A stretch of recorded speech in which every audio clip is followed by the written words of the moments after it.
Всем привет! Сегодня мы познакомимся с не самой новой, но тем не менее достаточно интересной клавиатурой от Roccat. Это Rios MK Pro.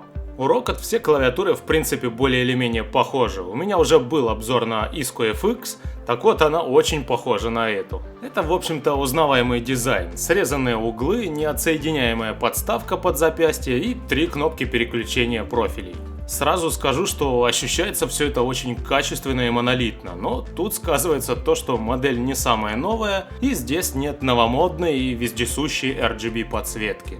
И если честно, это первый раз, когда мне ее здесь действительно не хватает. От родной синей подсветки на черных клавишах через час работы уже немного начинает рябить в глазах. Хотя с другой стороны здесь и английские, и русские символы одинаково хорошо подсвечиваются, и это уже плюс.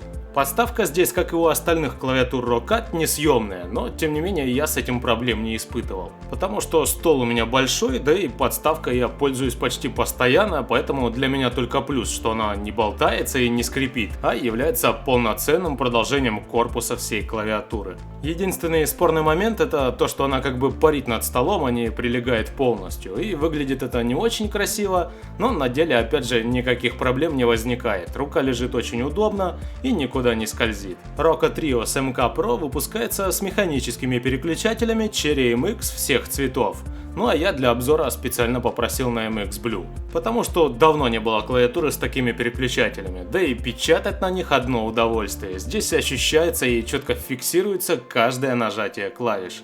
И за счет характерного щелчка на блюшках всегда слышишь, когда клавиша сработала, а когда нет. Из приятных особенностей также могу выделить материалы. Тут в общем-то ничего особенного, но опять же все сделано по совести. Подставка под запястье сделана из матового шершавого пластика, который почти не собирает отпечатков, в отличие от того же Soft Touch. Ну и там не забивается грязь, как в моей K90, например, потому что здесь гладкая и ровная поверхность. Рука здесь четко и уверенно держится на своем месте и не скользит. Текст тоже набирается быстро, поскольку все буквы хорошо подсвечиваются. Здесь же можно выделить USB хаб, которым я никогда не пользовался, как в общем-то и в остальных клавиатурах.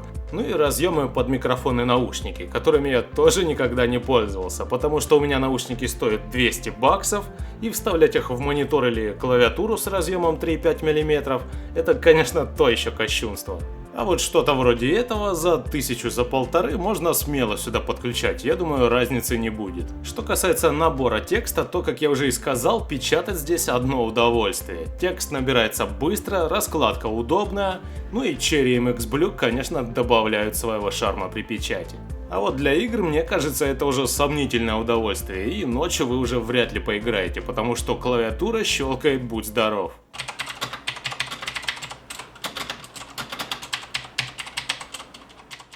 Поэтому я бы для игр выбрал или черные, или красные переключатели, хотя это уже чисто мое субъективное мнение. Ну и как итог, из общих плюсов клавиатуры могу отметить отличное качество сборки, клавиатура тяжелая, монолитная, ничего нигде не прогибается и клавиши стучат как надо. Здесь стоят самые крутые, на мой взгляд, механические переключатели MX Blue, есть макроклавиши, если вы ими пользуетесь, конечно, есть куча профилей, которые можно настраивать, функция Easy Shift и полностью настраиваемые режимы подсветки. Жаль только, что цвет свечения всего один, это синий.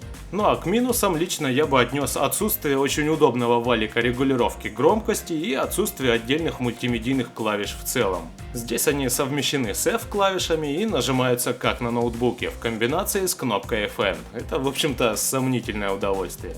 Я думаю, вот здесь легко бы поместилась регулировка громкостью, а где-нибудь сверху или пусть даже здесь кнопки управления плеером, воспроизведение, пауза и вперед-назад. Ну а самый существенный минус, на мой взгляд, это цена. Клавиатура реально хорошая, качественно сделанная, надежная, все сделано по совести. И стоила бы она 6-7 тысяч рублей по текущему курсу, то это был бы отличный выбор. Но сейчас она стоит почти 12 тысяч рублей. И учитывая нарастающий функционал в игровых девайсах и нарастающую конкуренцию, это, конечно, не самая классная цена. Но хочу напомнить, что вы можете немного упростить себе покупку и воспользоваться моей ссылкой в описании для получения 10% скидки. Не забудьте поделиться в комментариях своим мнением и напишите, есть ли у кого опыт сравнения дешевых мембранных клавиатур с механическими. Будет интересно почитать ваши отзывы. И не забудьте отблагодарить автора лайком под видео, если оно вам, конечно, понравилось. Ну а я с вами прощаюсь, всем спасибо за внимание и до встречи в новых обзорах. Всем пока!